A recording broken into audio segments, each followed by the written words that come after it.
मन को कैसे नियंत्रित करें? हम सभी ने कभी न कभी यह प्रश्न पूछा है। इस प्रेरणादायक बुद्ध कथा में हम एक आसान समाधान के बारे में जानेंगे कि कैसे हम अपने मन को नियंत्रित करके अपने जीवन को सकारात्मक दिशा में बदल सकते हैं। हम यह भी सीखेंगे कि कैसे हम सरल तकनीकों का पालन करके अपने मानसिक स्वास्थ्य को बेहतर बना सकते हैं। एक समय की बात है, गौतम बुद्ध एक नए शहर में पहुंचे। उसकी उपस्थिति से उत्साहित होकर सभी नगरवासी एकत्र हो गए। बुद्धि ने उनसे अपने जीवन के गूढ़ रहस्यों पर चर्चा की और रोचक प्रवचन दिया। उपदेश के बाद एक युवा लड़की बुद्ध से मिली और अपनी समस्या साझा की। भगवान, मेरा मन सदैव अशांत रहता है। मैं अपने मन को कैसे नियंत्रित करूं? बुद्ध ने प्यार से उसका हाथ पकड़ लिया और कहा, तुम्हारा मन एक पक्षी की तरह है जो हमेशा उड़ना चाहता है। तुम्हें इसे शांत करने के लिए एक अच्छा पिंजरा देना होगा। लड़की ने आश्चर्य से पूछा, लेकिन प्रभु, मैं पिंजरा कहां से लाऊं? बुद्ध ने विस्तार से बताया कि तुम्हें अपना मन प्रेम में रखना है। जब आपका मन नफरत या लालच में फंसने लगे तो आपको उसे वापस प्यार की ओर लाना होगा। सबसे आसान तरीका है दया भाव रखना। जब आपको दया आती है तो अपना मन दूसरों की भलाई पर केंद्रित करें, और जब आप दया प्राप्त करते हैं तो अपना मन उस पर केंद्रित करें। लड़की ने कहा, प्रभु, मैं इसे अवश्य अपनाऊंगी। लड़की बुद्ध की शिक्षाओं का पालन करने लगी। कुछ ही महीनों में उसने अपने मन पर नियंत्रण करना सीख लिया। उसने अब अपने विचारों को प्रेम पर केंद्रित रखा और अपने जीवन को शांति की दिशा में मोड़ दिया। एक दिन वह फिर बुद्ध के पास गई और प्रसन्न होकर बोली, प्रभु, आपके उपदेश ने मेरे जीवन को सही दिशा में मोड़ दिया। मैंने अपने मन पर नियंत्रण कर लिया है और अब मुझे अपने रिश्तों में खुशी मिलती है। बुद्ध ने खुश होकर कहा, तुमने बहुत अच्छा काम किया है। युवा महिला, अब आप अपने दिमाग का सही तरीके से उपयोग करके अपने जीवन में करुणा की ओर बढ़ सकती हैं। लड़की ने कहा, धन्यवाद प्रभु। उसने बुद्ध से विदा ली और खुशी खुशी अपने जीवन की एक नई यात्रा पर निकल पड़ी।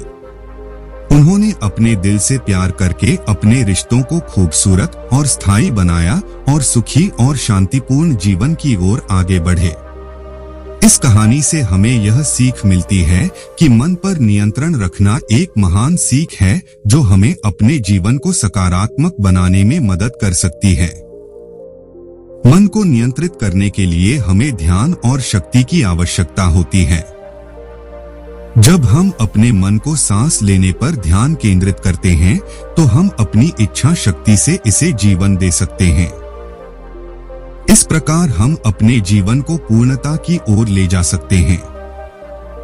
यह कहानी हमें यह भी दिखाती है कि जीवन को लगातार बेहतर बनाना हमारे हाथ में है और सही मार्गदर्शन से हम अपने मन को नियंत्रित कर सकते हैं। यह सफलता का एक बड़ा सूत्र है कि हमारा मन हमारे लक्ष्यों को प्राप्त करने के लिए हमारे साथ मिलकर काम करे। इससे हम सच्चे सुख और समृद्धि की ओर बढ़ सकते हैं और अपने जीवन को सार्थक बना सकते हैं। अपने मन को नियंत्रित करने के लिए आप कुछ अन्य उपाय अपना सकते हैं, जैसे कि ध्यान। ध्यान से आप अपने मन को एकाग्र कर सकते हैं और अपने विचारों को नियंत्रित कर सकते हैं। ध्यान आपके दिमाग को शुद्ध और स्पष्ट बनाता है और आप अपने लक्ष्य की ओर बढ़ते हैं।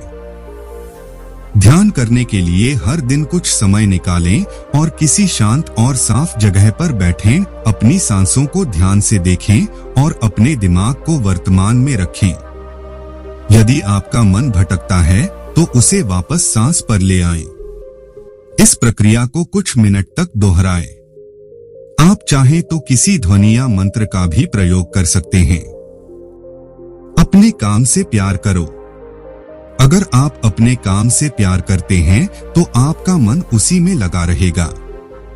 आपका मन लगा रहेगा और आपको अपना काम अच्छे से करने में आनंद आएगा।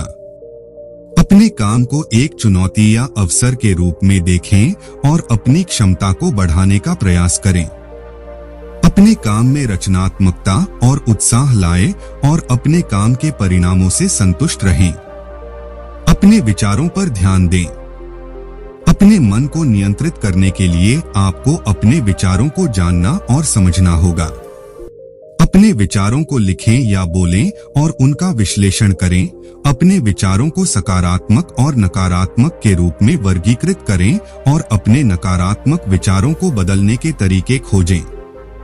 अपने विचारों को तथ्यों और सुझावों से समर्थन दें और अपने विचारों को अपने व्यवहार में लागू करें।